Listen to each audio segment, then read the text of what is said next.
just wait for these guys to start. We're going to get started. I'm just waiting for everyone to get settled. We're going to be using microphones today because it's going to be recorded, obviously not videotaped, but just recorded. So this way, if any of your friends could not make it today, know that it's going to be uploaded for people to listen to it. And if you want to listen to it again, because we have a wealth of experience and knowledge and diversity here to share with all of you today. So the way it's going to go is I'm going to introduce myself, and my colleagues are going to introduce themselves. And then we're going to have the panel members each introduce themselves and just kind of give them a little overview of who they are and give you all a little bit of their background. And then at that point, I'm going to be asking different questions of the panel members and kind of moderating as we kind of go back and forth. But also, if you have questions while they're talking, please feel free to raise your hand. This is your opportunity to really gain an understanding of computer science and technology. And actually, Andrew, one of our panel members, said that's a broad topic. So you're really going to do a deep dive today and really start to understand the different kinds of occupations and careers that are around computer science and technology. So welcome. So my name is Alicia Hermo-Weaver. I coordinate internships and cooperative education on campus. So what does that mean? So in the Office of Transfer and Career Services, lots of our information is on your table, so help yourself. Our office helps you kind of figure out if you're in the right major and kind of your career path. And then when you have that figured out, you want to get some experience outside the classroom. So I help students create their resume, their LinkedIn, teach students how to search, apply, and hopefully obtain internships on campus. So busy office. Carrie Bazar, who's in the back waving her hand. She's our career counselor. So if you're still trying to figure out, is this the right career path for me? It's the right career path, but I don't know about the occupation I want to do. Carrie's a wonderful person to help you with career, life, and education planning. So I'm going to pass it over to Linda, and we'll go from there. Thank you. Hi, I'm Linda Yang. I teach computer science here at Raritan Valley. I've been in industry. It was one of my first jobs. I've been a software engineer for many years. One of the things when I got out of college, I really did not know what to expect as I was speaking to some of the panelists. And I thought it would be a good idea to bring people in that are in the field that can tell you all the different avenues that you have and opportunities that you have. So I decided to reach out to Alicia and get some help, and also Carrie and all the panelists are here to help you, to prepare you. So it's not just the skills that you learn in the classroom, it's not just the technical skills that you have. Everyone is going to be telling you what else you will need to help round you to be able to be a rounded person in the working world. Good afternoon, everyone. My name is Tamiko Hubbard, and I work with what's called the Perkins Grant. It's a federal grant, and we work with programs that are CTE, career and technical education programs and degrees. So I work with a number of programs here in the college and just work to support faculty. I work on meeting with employers in a variety of areas. So I am here as a resource as well to help support students like you in these programs and work with faculty to explore different careers and employers as well, and to work in collaboration with our wonderful faculty in other departments. And thank you all for coming. So this is exciting, since this is our first computer science and technology panel that we've had on campus. We do a number of partnerships with other departments, but now we have begun a new partnership, which is great. So I'm going to have each of the panel members just introduce yourselves, maybe say a little bit about who you are, your company, just a quick little background before we dive into the questions. And for this one, we'll just start here and go down and just make sure your lapel mics are on. Okay, so Bill, would you like to start? Thank you, and thanks for the opportunity. I welcome the opportunity to meet with students and faculty. I think this is great. You put the students together with us, and I applaud your initiative there. Yeah, I have a company here in Somerset County. We manage technology for small and medium businesses. We've got about 22 people. It's my company. I started in 1987, and I actually was a student here in 1985. I took a few programming courses. Thanks. Okay, thank you. Mark? Yep. My name is Mark, and I am actually a software engineer at United Health Group. If you don't know what that is, maybe you know United Healthcare, the insurance company, the health insurance. And I've been there about 2 years. 4 years ago, I was probably one of you. I actually graduated from here 2017. And I did the associate in computer science, and I also went to Rutgers to finish my bachelor's. And here I am. Yep. Thank you, Mark. Elaine? Hi, I'm Elaine Tonimura. I work for a company called PAM10. We're an IT staffing and solutions company in Princeton. And we also have a nonprofit called SheTech. And I'm the program director for SheTech, which is all about increasing the number of women in technology jobs. So I see some women in this audience. I wish there were more, but that's what I do. They have great training programs. We have a student that just went through one of her training programs and already got a job. Yep, that's So right. exciting. Okay. John? Good morning. My name is Ray Hogan. Oh, Ray, I'm sorry. That's okay. I'm a lifelong technologist. I'm actually a RVCC graduate. It was known as Somerset County College when I graduated here. Graduated in '79 in electronics. I worked briefly in electronics, but I've been working in software ever since. I went on and got my bachelor's at the College of New Jersey. And then only about 5 years ago, I got my master's at Stevens Institute. What I do is I'm largely building apps for other people right now and building some products for myself. And I'm still in the game, and I teach database class here. That's it. Thank you, Ray. John? I'm John Conant.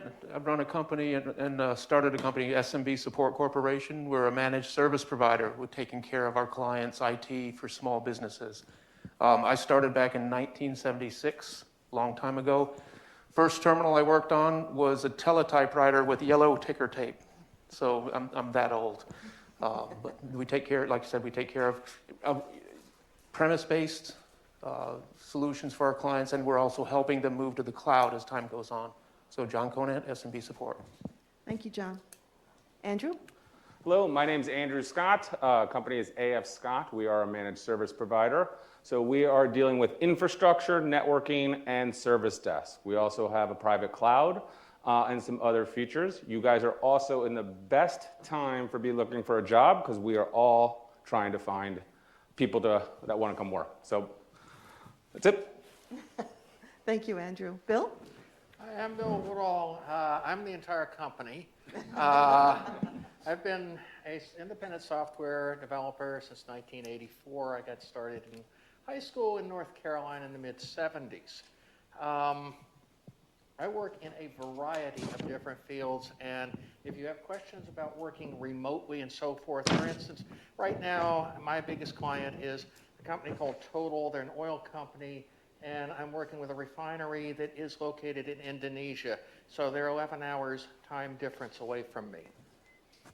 And I am also a graduate of Somerset County College, a year after him, 1980. And I took a few classes in networking in 2004. Everything else is self-taught.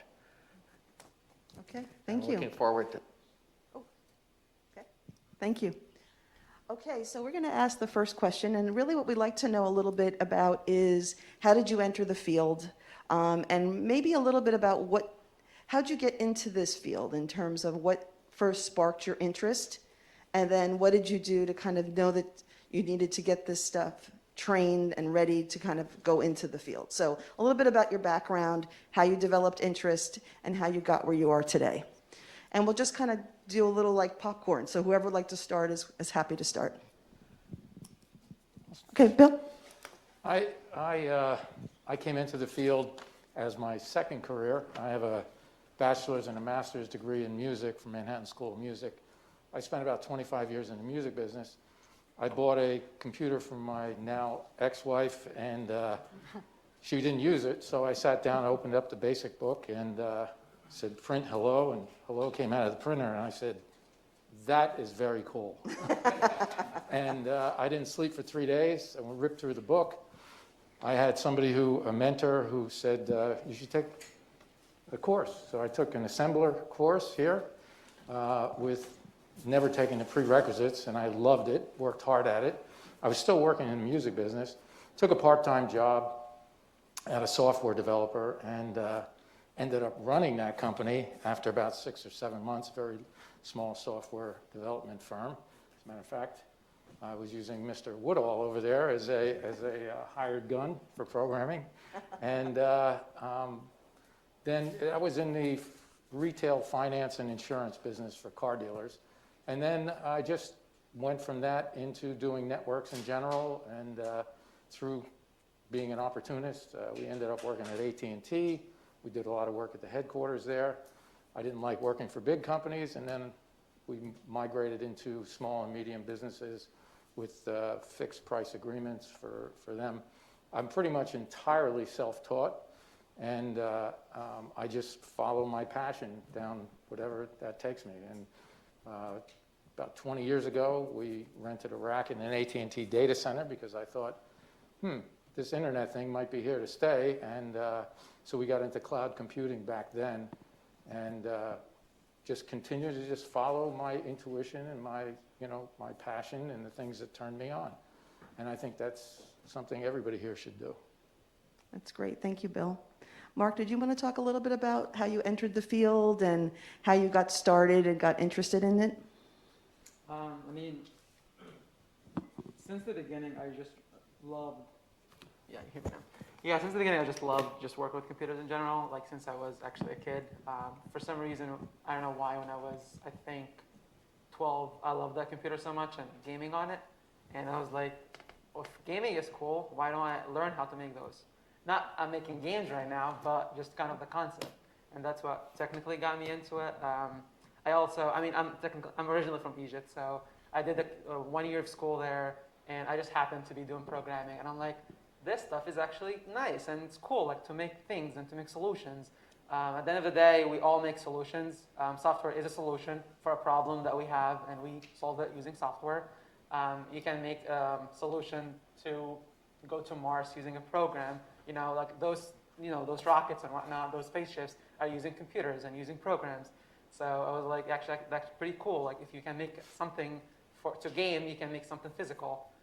And that's also a solution. So the solutioning part was like, I like to make different things.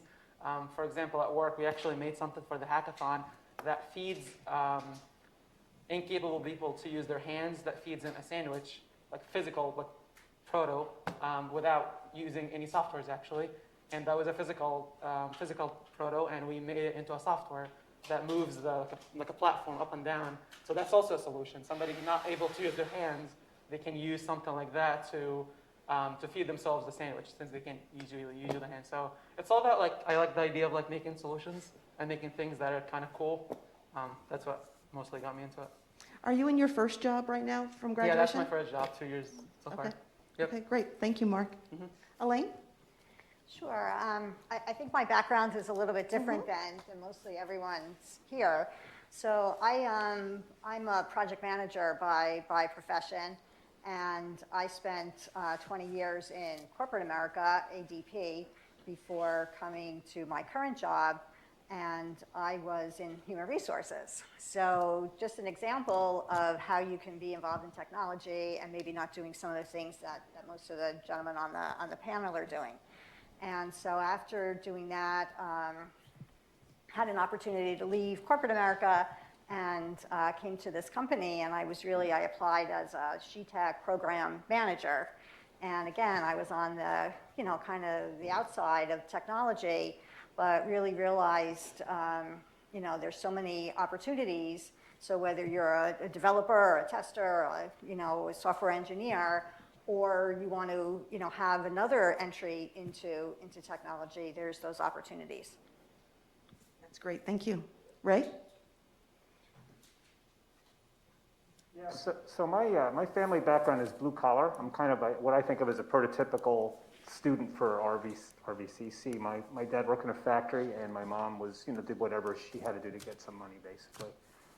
So I got interested in electronics as a kid. I got my ham radio license when I was about 15, and it just kind of steered me towards electronics. There was an electronics program here at the time, so I took that.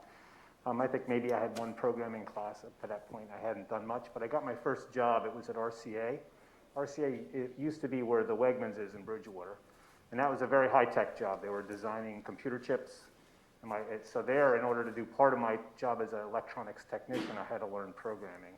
I was writing programs to test computer chips, and that kind of started my career off in software.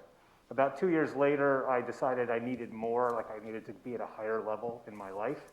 So I went back to school, got my bachelor's in electronics technology and a minor in computer science, but virtually have not really worked in electronics at all since then. Just moved over to software. I worked for a startup company.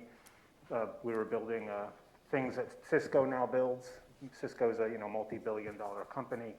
We failed. We failed for people problems, not for technical problems. We had personality clashes, and the investors just pulled their money out because there was conflict with the people that worked there. Went on to work for AT&T. I worked for a lot of small companies. I worked for big companies. I built a system for running a scrap metal yard where while I was programming, there was a loaded 9mm handgun right here because they get robbed a lot. So from that to pristine environments where everything is beautiful and nice. I worked at Coach for a while in New York City where they design handbags. Learned a lot about all kinds of different businesses and the underlying usefulness of IT to any kind of business because we're really in an information age now. You can sell stuff, but your competitors will have better ways to sell it because they're using software to figure it out. And they're going to beat you at that game unless they hire us. And it took me a long time to realize one of the reasons software development is a valuable skill, paying well is what I mean, is because you actually do things that either create money for a company or eliminate expenses. And unfortunately, one of the expenses you eliminate is people. That's it. And then, like I said, now I'm still coding. And you got to stay current. I'm still doing very modern technologies. You can't really easily survive just staying on one technology. You go to work for a company for 30 years, and if they don't change, you have no skills. You have no marketable skills. You have to, even on your own, you've got to keep up with modern technology. Okay? That's a great point because the technology is ever changing so quickly, right? Yeah, a family friend is a renowned cardiologist in New York. He's now retired. He's about 80. And I had a conversation with him at Thanksgiving a couple years ago.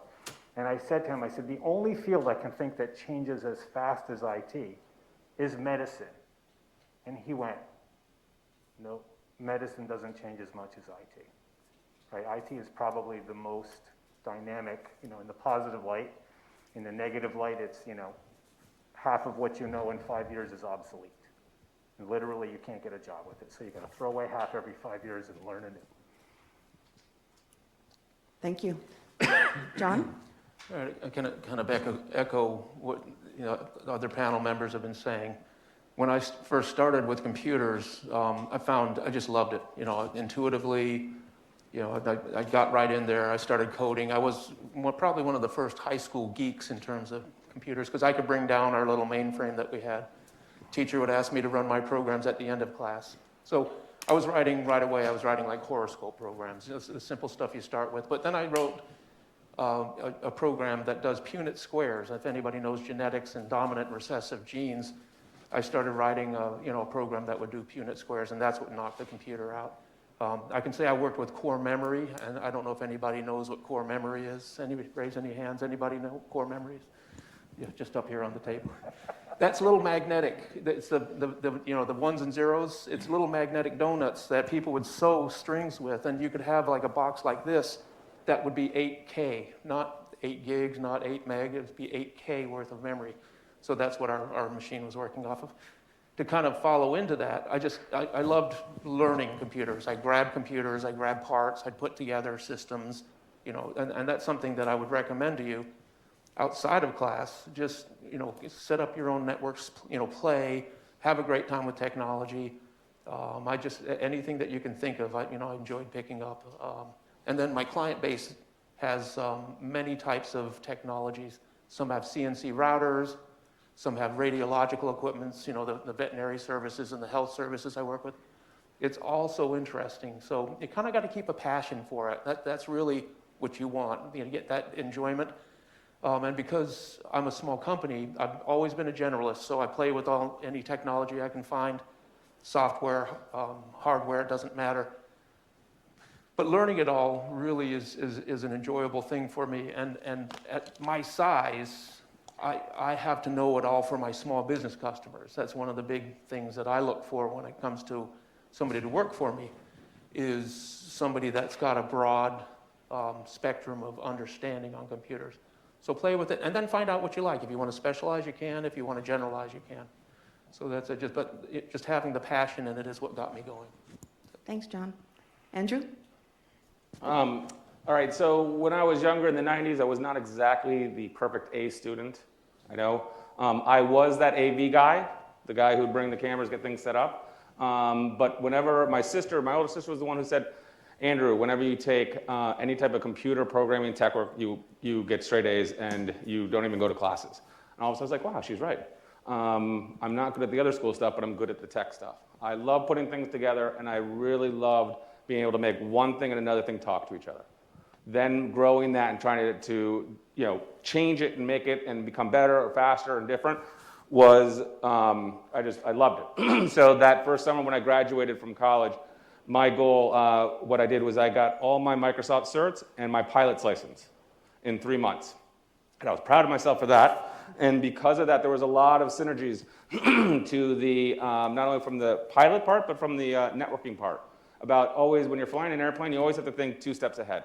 It's always about safety, security, and how do you prevent issues. And really, the reality is in our industry, it's somewhat the same. You're trying to keep everything up and working. You're trying to be 1 step ahead of a problem, and you're trying to make it to be as smooth a ride as possible. So that's basically how I got into it. I am on my 2nd job. That's it. Thank you, Andrew. Bill? Well, I got bit in high school in North Carolina. They came in with a professor from North Carolina State University and 3 computers, and we started playing. And because there was no curriculum, what we did was we learned how to program that computer and build a scheduling program to schedule all the classes in the high school. That was what we did in the fall. In the spring, because there was a high school across town, and they didn't have a computer, we built a communications protocol so they could take punch cards, put in all the data, send it over to us, we could schedule them and send it back. So by the time I got finished with high school, I would say I had a pretty good grounding in computer science as it existed in 1975. Back then, you could probably know everything, a single person could probably know everything there was in computers. Nowadays, it's not like that. Here's this thing. Okay. I learn all the time. I've never stopped learning. I work with all sorts of stuff. I mean, I hear echoes from down this panel of stuff I've worked with. Things that I work with, I started with assembly language. I do C, C++. I maintain 3 different versions of basic compilers for people. All sorts of stuff I've worked with. But the biggest thing is learning all the time. And one of the questions that I like to ask people is, how many computers do you have at home? And they don't have to be expensive. Raspberry Pis are $35 a pop. Put stuff together, work with it, play with it. I call it what I do, playing, and I make very nice money doing something that for the most part I do for free. Thank you. Thank you. I think one of the questions that might be interesting for this group, and certainly remember, if you have any questions, just chime in, because I might have questions that we put together that are not answering questions that you have today. But what's the typical day like in your work day? Maybe give an example of some projects you've worked on or a specific project. Let's kind of start there. And then I want to go into, after that, technical skills that you recommend, personal traits, non-technical skills. But let's start with a typical day, a day in the life of each of you. Should we start? Yeah, why don't we start this way? Bill. Okay, so my typical day starts at around 5:30 in the morning because of European clients. The other clients 11 hours plus from me. And I will check email. That's my major way of communication. And then I'll get started in a project. And if I am in the groove developing that project, I might stay on that 10, 12 hours. That's how I work. Other times, I can't groove into this project. Okay, let's go have a walk or something like that. Come back. I work weird hours. Independent software developers tend to be like that. If I'm doing direct support or design, then I will be in the field based on what the client's needs are. Okay, thank you. Andrew? So basically, in my and some of our industries, every day is different. If you enjoy every day waking up, it's not going to be the same. You're going to get different phone calls from different people, different questions. You like to be able to sort of be able to sit on the seat of your pants and say, okay, I got to figure this out. That's what drove me. I actually loved the pressure of sitting in front of 10 people who'd be looking over me, and I'd have to figure it out and make them pretend that I knew exactly what I was doing, even though I didn't. So every day is different, which is what I enjoy. There are days when I wish I could be like, please don't be different. I would just want to make this a normal day. So sometimes you got your good ones, but like in anything, sometimes there's stressful days. Projects, as you talk about, are always fun. Projects, you're putting things together, everything from medical equipment to big servers to cloud things to data centers. And that's depending on how, and I hope I can say this word, how nerdy you are, you can take it really deep. Going into a data center has got to be about one of the nerdiest, coolest things you can ever do when you see the amount of equipment that's in there and the noise and the lights, and it is amazing. Only in a small group like this that will get that though. Other than that, it's always changing. You got to, like they've said here, you have to keep up. You have to have the will to want, and you want to be always being wanting to learn and grow. Thank you, Andrew. John?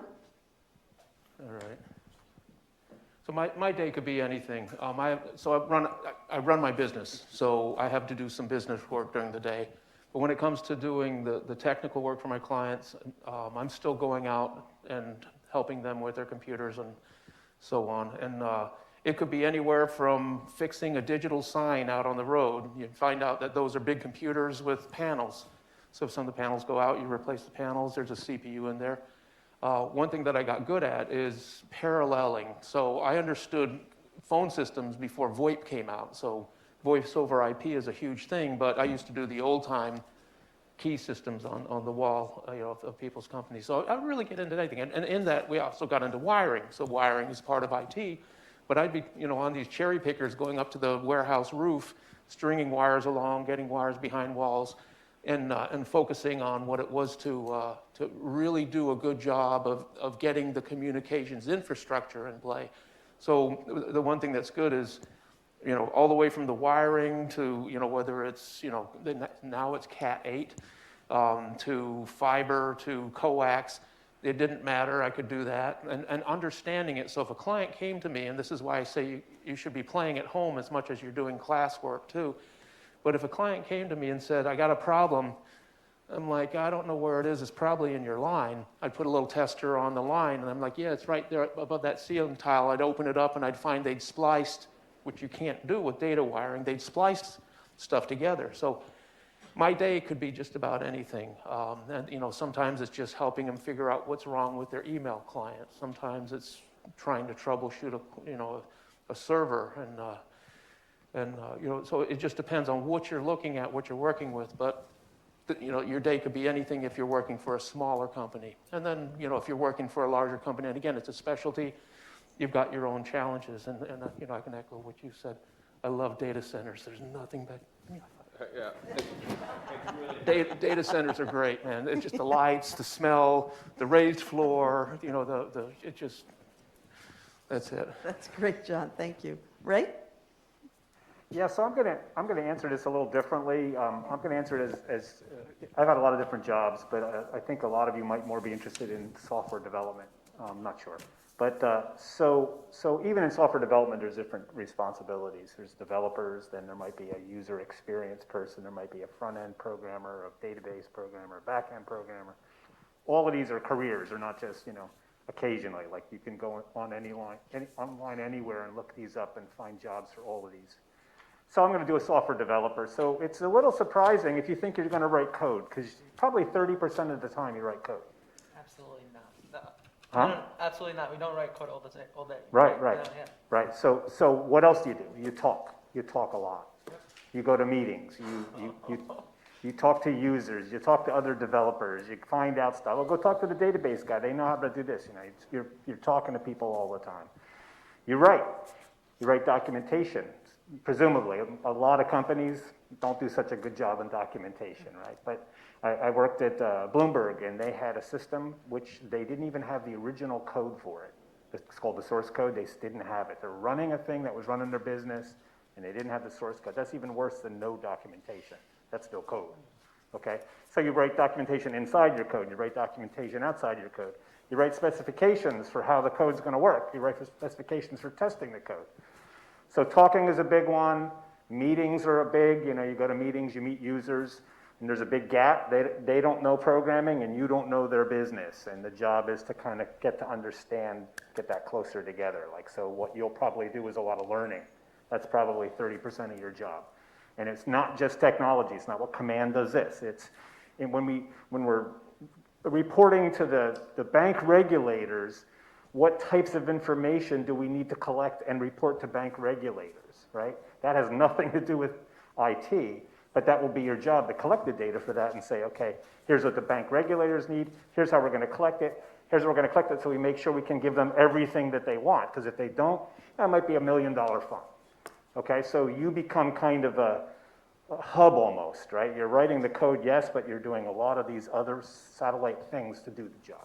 That's kind of normal. Anything unusual?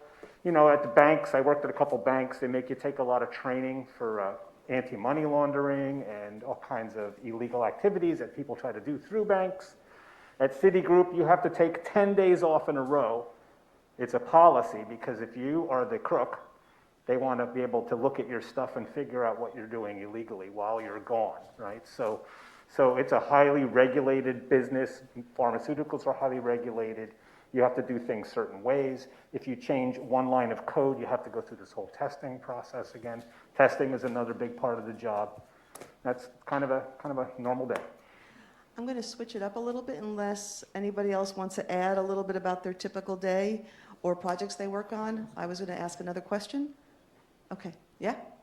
Any questions so far out in the audience? Yeah, go ahead. So, I am a computer programming major.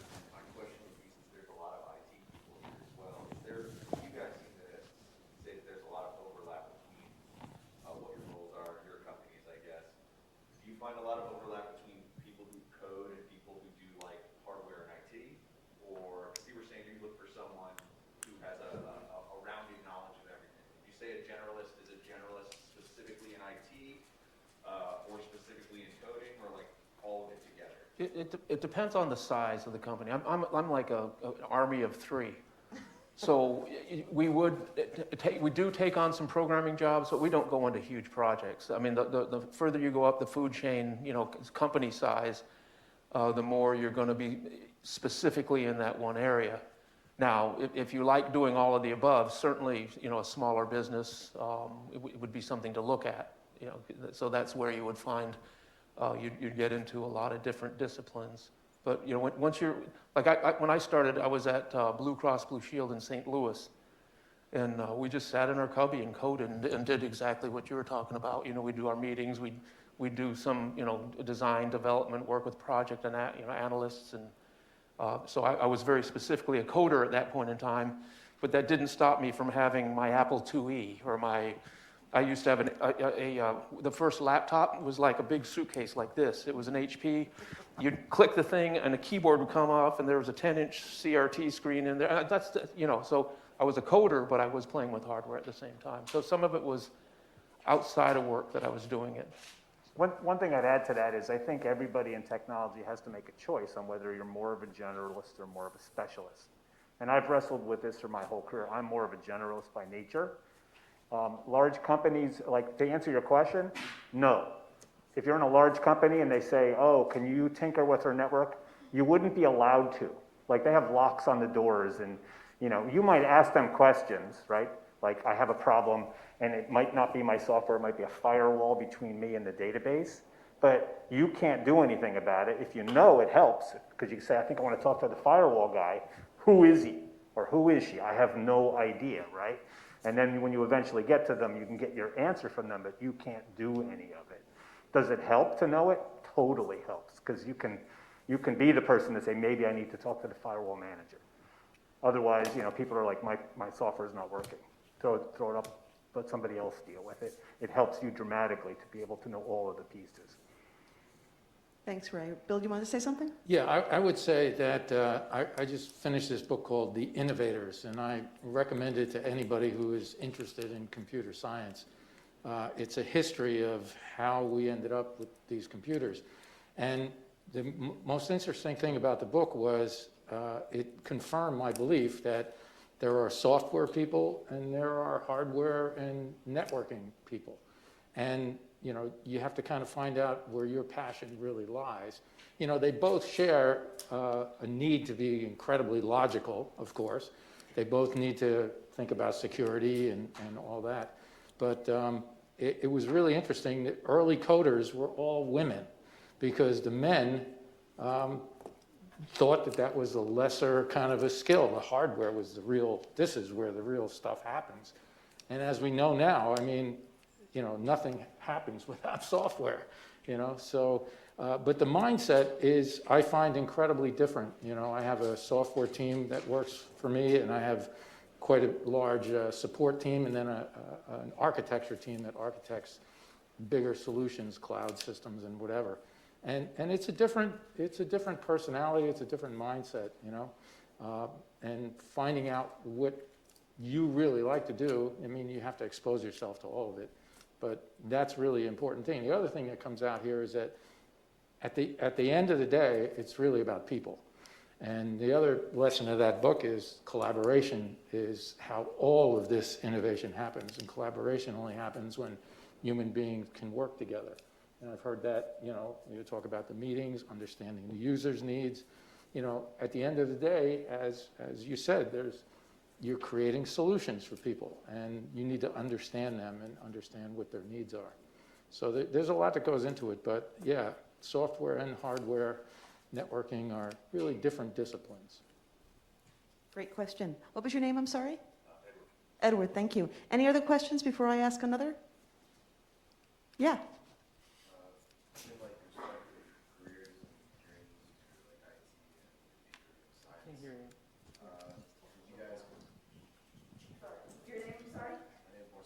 Marcella. You got the microphone. You're on.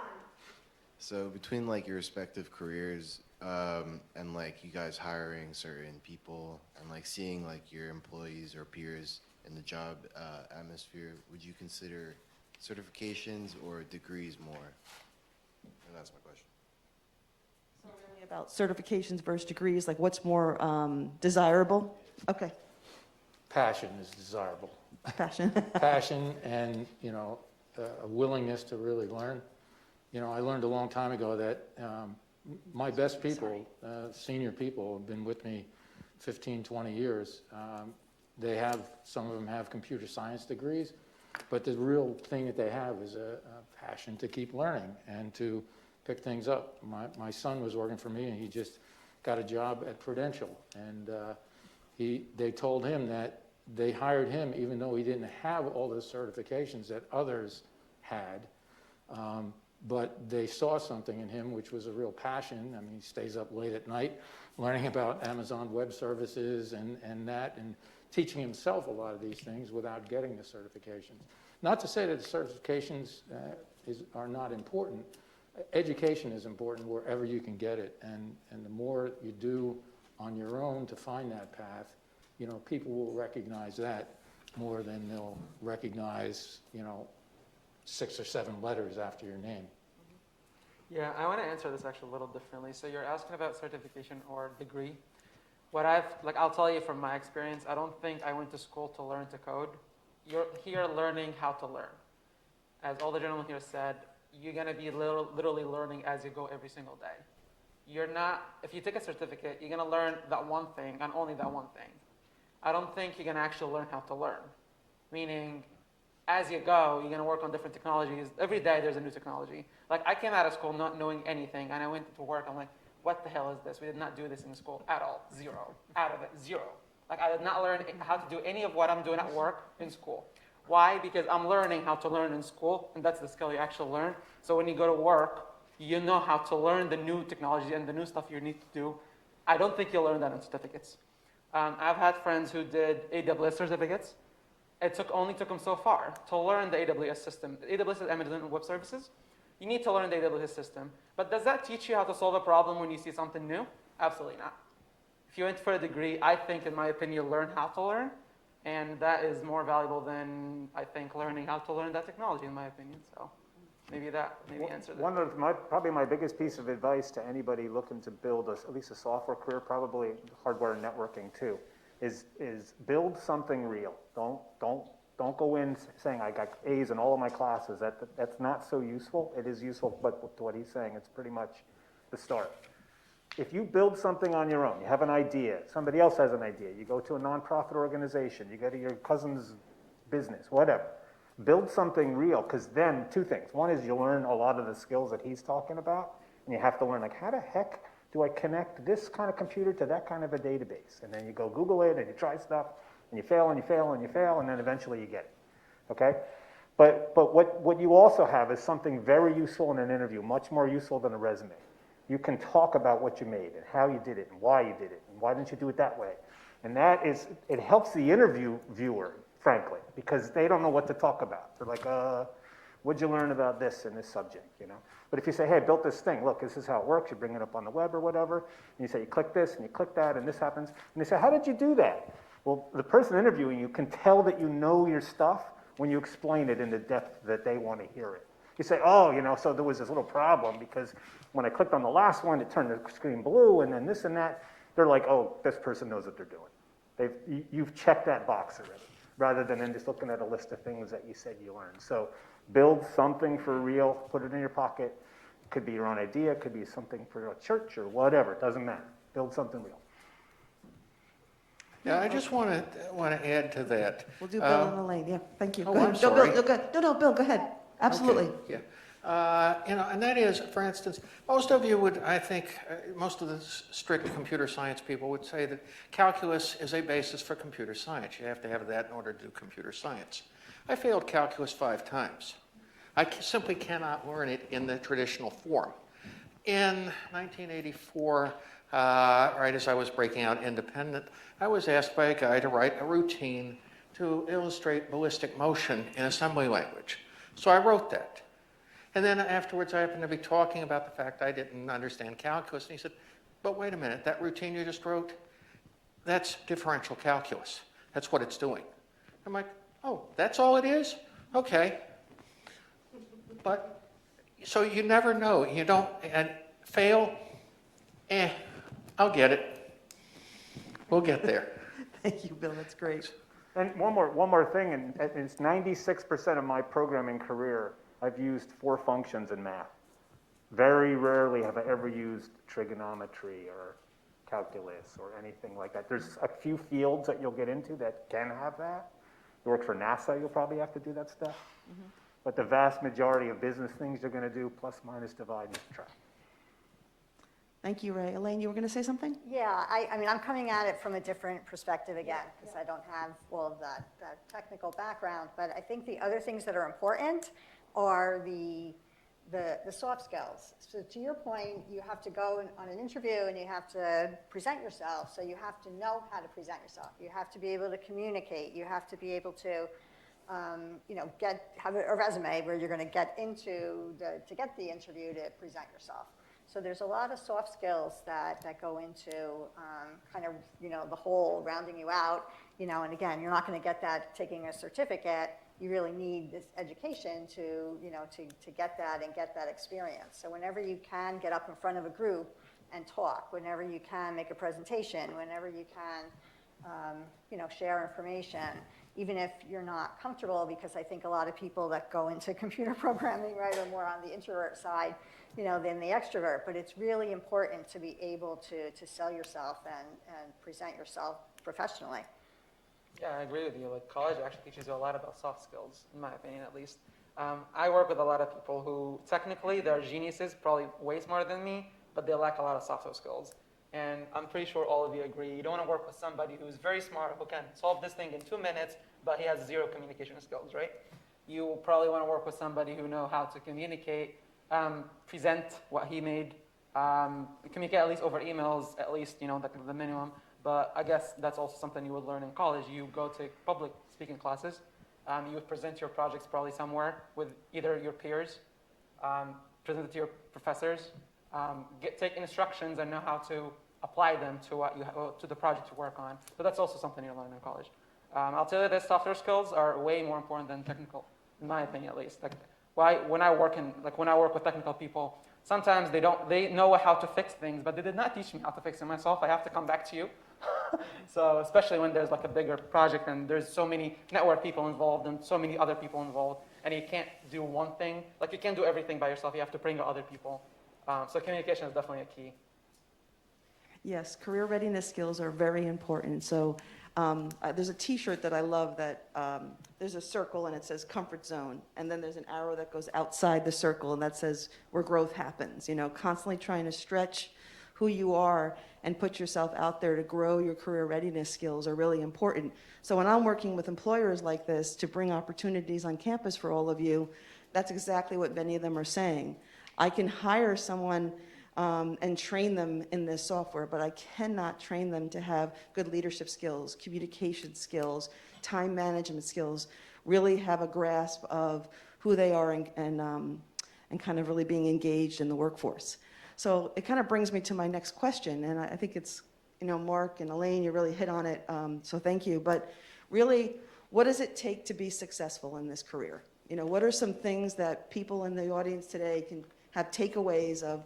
What are some things we can do to be marketable as interns, to be marketable when we graduate, to be hired? What are some tips of the kind of the trade and suggestions for how to be successful in the field? I think we'll start, Andrew, I'll go bring over to you right now. If that's okay. Yeah, I'm ready. Okay. There we go. That is actually a great question. All of your guys' questions have been very good. And this question I find interesting in the sense that what I watch when it comes to our industry is people always, that exact question, how can I get to here? And the reality is we need everybody. We need spaces in all the fields. So really it's find your comfort. Don't try to overshoot something. Don't say, find where you're comfortable. If you're comfortable at getting to a higher level, it will come. If all of a sudden you find you're comfortable at this level where it's getting things done, it's making sure you're doing something that you're comfortable and enjoying. You don't want to put yourself in a situation where you're pushed too hard. The job will be miserable. Money is important, but there's times when you're going to get burned out. Okay, and in life, we need everybody in all different fields, and that's how the systems work. So for me personally, it is finding someone who has a realistic goal of where they should go. And with certain questions, you can figure it out with everybody. And it's just a matter of saying, I'm happy right here. This is what I want, and I'm good to go. That can be up here, though, too. So that's, for me, it's understanding your comfort level. Shoot for yourself, don't shoot for others. Give your goals for you, not your goals for what someone else is telling you should do. So understand that and go for those. That's my advice. Thank you. Anyone else want to add to tips to be successful in the field, to be a competitive intern, competitive employee? Competitive employee, you need to have, from what I've seen, an internship is very important. Try to push for it as much as you can. You may say, I don't have a resume. Well, Alicia's here. She actually helped quite a bit before I started with the resumes. I did not know how to write a single line, and I actually, in my last year, I was helping other people to write the resumes. So definitely push it hard for getting an internship. I have seen so many guys in Rutgers who didn't have an internship, did not land a job. So in Rutgers, for some reason, that's what happens. Recruiting is a little crazy. You can get a job as early as October in your senior year, which sounds pretty crazy. I think I got mine in February or something. So recruiting starts pretty early, and those who have solid internships, or at least some sort of experience, right? Like some sort of something you can talk about in your interview. Some of the panelists said you want to show something you created, right? So that's also another experience. So I think any type of sort of experience you can do either on your own or as part of internship is pretty good. But going into your internship, I think the most important thing is just do your classes, I guess. Showing that you did classes in college is very important as well. They don't want to take somebody who literally started yesterday who doesn't know how to code. Internships is pretty into somebody who has at least some knowledge of how to get, ABC coding, or how to write F statements or for loops, So I think, especially for the job, an internship is very important. I always stress on getting an internship when you're in college before getting out there. Thank you. Does anyone want to add? Bill? Yep. I want to add a couple other things. It's simply don't discount experience you have in other areas. Like if you've been a hostess, say, in a restaurant, then you understand dealing with angry people. You understand a lot about logistics, about figuring out where to put things and stuff like that. Don't discount those skills. They're very important. That's really. Yeah, and what I also would say, and thank you, Mark, for the plug for resume writing. I think that a lot of students will come to my office and say, when is it too soon to start writing a resume? Is it too soon to start strategizing how I'm going to kind of build what we call your career ladder? So if you're here at RVCC and the top of the career ladder is like your smiley face dream job, what are the steps that you're going to do to get there? And that's a lot of what I do with students. But it's never too early, I say to students, to build your resume, even if you don't have a lot to add yet, because it helps you strategize as to what you're going to do to add to it. So it really takes stock in who you are and where you want to go. So a resume serves a lot of different purposes there. Yeah, you also might want to get a LinkedIn profile and start building your network. I have 1,500 people on my network. I imagine the whole panel has, you could probably get access to 10,000 people if you set up a profile and link to us. Yeah, and if you build a LinkedIn, and then right now you go home, and if you already have a LinkedIn, I still would love to see it in our office to make sure it's a strong profile, strong heading, strong headshot, ribbon. You've customized your LinkedIn and such. But when you have a LinkedIn, you can also find all of these people on LinkedIn and connect with them, right? Also, when you go for a job interview, an ABC company in Warren, New Jersey, you can look at your network and see if you know anybody who either worked there, works there, or maybe is one step away from somebody, and that could help you dramatically. And they're most likely going to look you up, see if you have a profile there. What's your experience? Yeah. Most likely is huge. I know everything what all these guys are doing before they did it. Before I came here, I did all my homework. Yep, I looked you all up. LinkedIn is very, very important. So you're walking the walk and talking the talk. You have to, and if I see an outdated LinkedIn, to me it's going, okay, either that person isn't motivated or they're happy where they are. That's the other thing. So employers will translate LinkedIn in many different ways, but it is very important. If you want to be out there, LinkedIn is me personally, the strongest tool that I use. Bill, you're going to say something? Absolutely. It's very easy to do research on anybody, any company, and you should show up for the interview knowing a lot about the company and understanding. You can tell their culture and all of the soft things as well, which is show up early, okay? If you want to differentiate yourself, show up 15, 20 minutes early. Trust me, that's a huge one. Be well-groomed, well-informed about the company you're about ready to interview with. And I'm pretty sure that none of the panelists here, their third or fourth question was, how much time off do I get? Okay? Understand that you will differentiate yourself and your career will be very solid if you don't think about the time that, they're going to give you off and the things you're going to get. If you think more about what you're going to give, you're going to have a really good career for a long time like everybody on this panel has.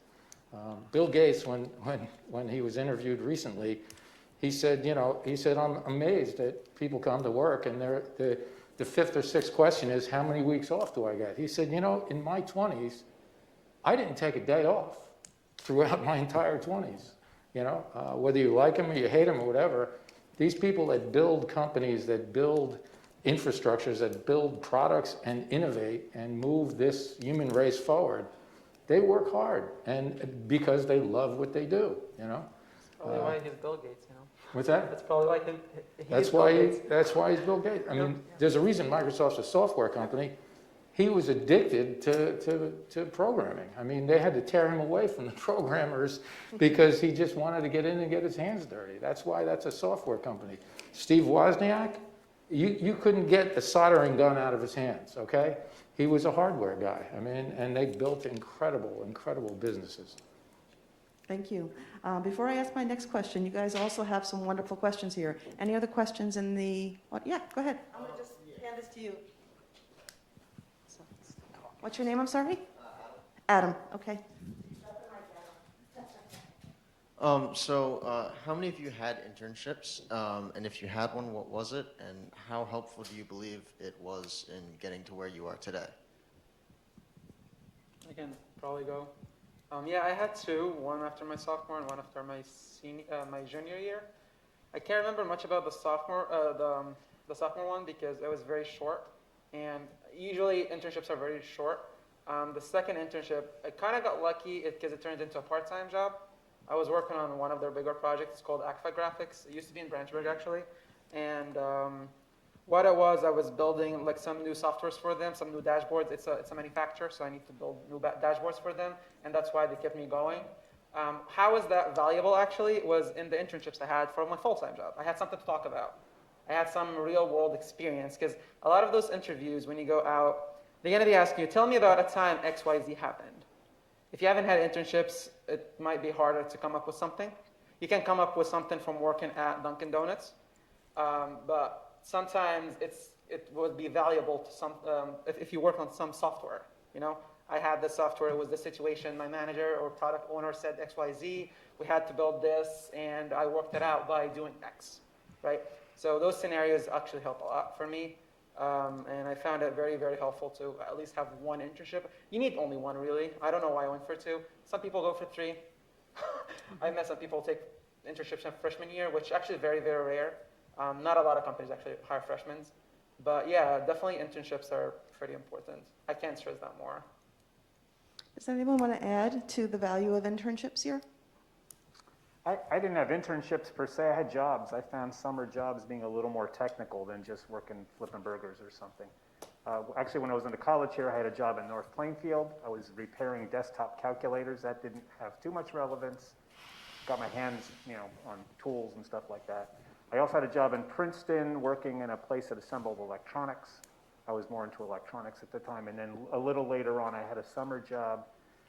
This was a real programming job. It was pretty technical. It was for a company in Bridgewater, writing, improving their interpreter to include what they called a math package, which was, I wrote a square root function in 3 different assembly languages in the summer. But I was paid, market rates, it wasn't really market rates because I didn't have a lot of experience, but it was a real technical job, and I don't know what internships pay. I know sometimes I think they don't pay a lot, so you could possibly make more if you turn it into a part-time job. But I'm not sure. I would defer to you guys. They're paying more competitively now, but I think that you raise a really good point, Ray, is that I think that to answer your question is that there's lots of ways to get experience. And I think it's about starting to move your mindset from just being a student, which is an important role, but becoming a professional student. And what does that mean? That means I'm going to take a more active role in gaining experiences and getting outside of my comfort zone. I'm going to get my resume together. I'm going to get my LinkedIn together. I might do some informational interviews, right? So in our office, we teach students how to kind of reach out to employers. And sometimes it's not about an internship. Sometimes it's about building your network and building a relationship to learn about the industry. And you've got people here, and we're going to end shortly and have them sit at tables so you can come up to each of them one-on-one and ask some individual questions of them. Are we okay on time to still do that, Carrie? Yeah? Okay. A little bit of time? Okay. I have one more quick story. Yeah, go ahead. A vice president of a company I worked for, he started a business many years ago before software was really rolling. And they wanted to get some interns. So at the time, there was a business called Radio Shack. I know they're out of business now, but that's where computers were. Nobody had computers, but kids, 10th grade, 6th grade, 7th grade would go to Radio Shack just to play with a computer for a little while. So this guy basically stalked out kids. He went to Radio Shack and talked to the manager and said, are there any kids that come here? And the guy's like, oh, these kids come in every day after work. They hired him because they had the passion. Someone was speaking about the passion. One of them is now like a high-level director at Microsoft, right? But it started with, I have to learn how this works. I have to get this to work. I have to. So, you have your passion, and then you start doing, you should have a professional email. You should have a professional voicemail. Starting to think about what are some active steps that I can do to become more competitive. Do you get involved in the computer science club on campus? Do you take on a leadership role? Do you do a service learning here, which is a volunteer experience that we call micro internships, mini internships. Service Learning has hundreds of community partners, and they welcome students to come in and volunteer. You can connect with that department and look for computer technology related service learning opportunities, right? So there's so many different things. And then there's part-time jobs. Don't ever negate the relevancy of transferable skills in a part-time job or finding part-time related work, right? Any other questions out here? Yeah. So I'm about ready to transfer to my second school, and I was wondering from people like you, when I am going to apply to your company, would you prefer someone who goes to a physical school or an online school? Because I'm looking at online schools, but if they're not going to get me as far, I would choose a physical school. That's a great question. Really great question. Does someone want to take that? I think it depends on the company. I think more innovative, open-minded companies are more flexible. It's really what you can do that matters. However, there is, significant discrimination against, like at Bloomberg, I think they've almost exclusively hired Ivy League people. Does anyone want to add to that? Yeah, I wouldn't care. I look for other things, but as he said, yeah, if you're going to work for Bloomberg or, Goldman Sachs, I would think they would want you to not be on online school, but for what we do, I think it's also important to really look at the right fit for you and how you're going to build your experiences. So if you're going to be virtual, then what are you going to do to engage yourself to get experiences outside your virtual world? Because really, would all of you say that the experiences that they bring to the table and getting really polished on their career readiness skills are some of the most important things? Yes. Good question, though. Really good question. Any other questions out here? one other thing I'd like to add, Bill. if you want to differentiate yourself, Yep. register your own domain name, get your own email at your domain name. That would impress, I think, any potential employer. In fact, and if you don't know how to do it, well, you better learn. Look it up. It's pretty Google. simple. Google is going to be your friend throughout your career. So. Yeah, I mean, you register your own personal domain name and start and put up a website.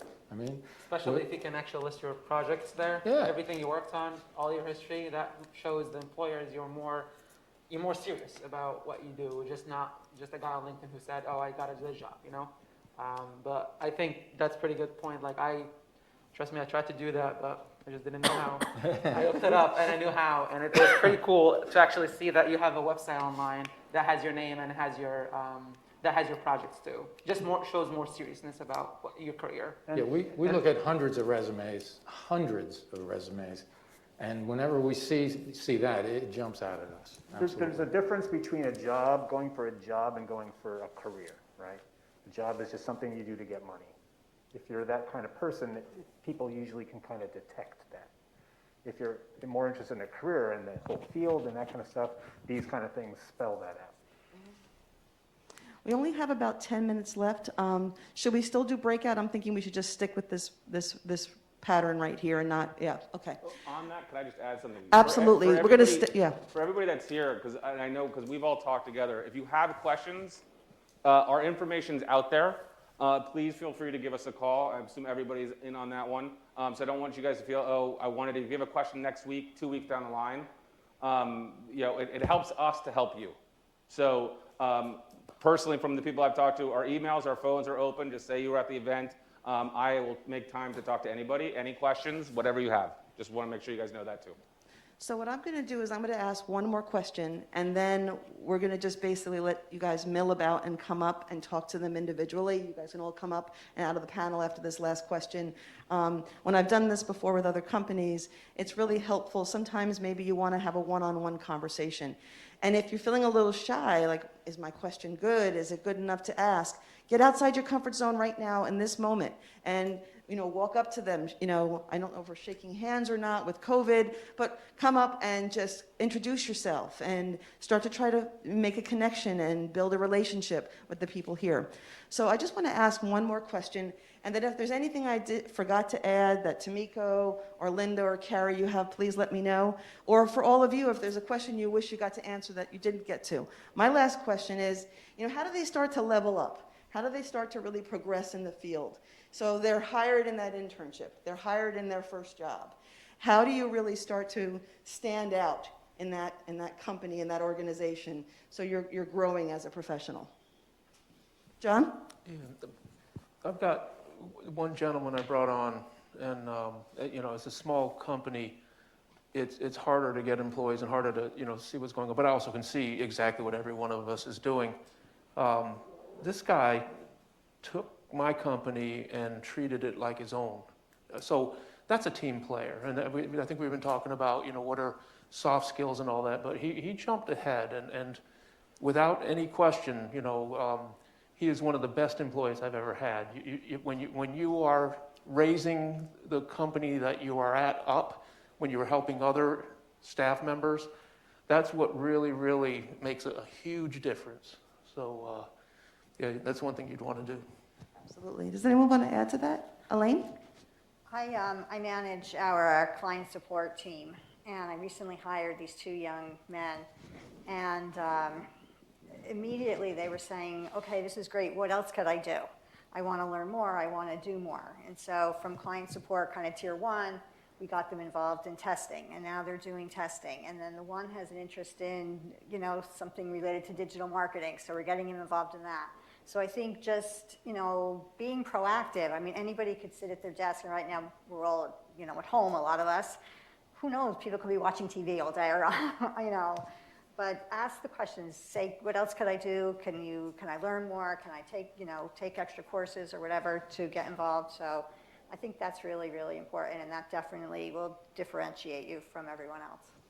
If you want to figure out how to try that on, Carrie and I go into a lot of classes and make classroom presentations and talk about how to build your career readiness skills in the class. And a lot of times students will say to me, well, where do I start? What's step 1 to get more competitive and really build my career readiness? And I say your classroom is your lab. Your classroom is your lab. Introduce yourself to your fellow students, form a study group, go to your professor's office hours. Introduce yourself to the professor. Be there on time. I mean, some colleges actually have 10% or 5% of their grade in the classroom. They're grading their students on career readiness skills. Do they show up on time? How do they do group work? What's the quality of their assignments? So all of that makes you more competitive. And thinking about every day, how can I engage more to up and raise my own bar is super important. Any other questions? Yeah, I'm going to just hand you back there. For the small business owners, how did you guys get your first client? Sorry, we're recording this. Oh, that's right. My name's Ari. For the small business owners, how did you guys get your first client, and when did you know you needed to hire or expand your business? There's different ways to start a company, and one of the worst ways is with no capital and no clients. I did that. So, I was out there networking, beating the streets, and one of my first clients came to me, and it was awesome. Just, that first piece of business where they said yes. It's something, but what I was doing was advertising in the local newspaper, getting out there and trying to, be present in the community. Then later on, once you get going, if you can start a business where you have enough capital, properly to run, or you can have a small client base already, you do that. But getting the first customers is important. Actually, my son goes here, so I went and visited him at the bar that he's working at. He's bussing tables, and I'm sitting next to a guy who's got Shoki Construction on his shirt. And that was my first client, so I turned him. It turns out it was his mom that hired me and all that. But it's kind of a neat thing. Does anyone want to add to that? My first client, I'll say, was through networking, not LinkedIn, but the same concept back in the day. was networking, and my first hire was advice I got from another person who had a small company, said, don't try to do everything yourself. And that as a small business owner is important, my belief. In order to grow, you have to be able to take tasks and hand them off. So the first hire for me was doing the QuickBooks, basically. Don't undervalue your reputation. You know, really be mindful of what kind of memory do you want to leave with someone after you leave the conversation, right? So really thinking about do what you say you're going to do, follow through in every kind of component of your life. I think it starts to really help you develop in terms of what do you want your reputation to be as an intern or as a student? And that's going to parlay itself to how you are professionally. Wouldn't you say that? So it's 2:15. Any more questions before we kind of let you guys kind of come up and come to the panel members one-on-one if you'd like? Any more questions for the group? We want to be mindful. I know you might have classes after the 2:20 time. No more questions? Okay, great. So if you all don't mind, if you guys kind of come down here, and then you all can kind of come up and start to ask some one-on-one questions if you'd like. Thank you all for coming. I hope you signed in the sign-in sheet. We'll do a follow-up email to all of you so you have contact information.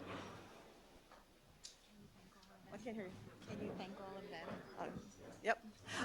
I want to thank all of you for coming today. It was really wonderful to take time.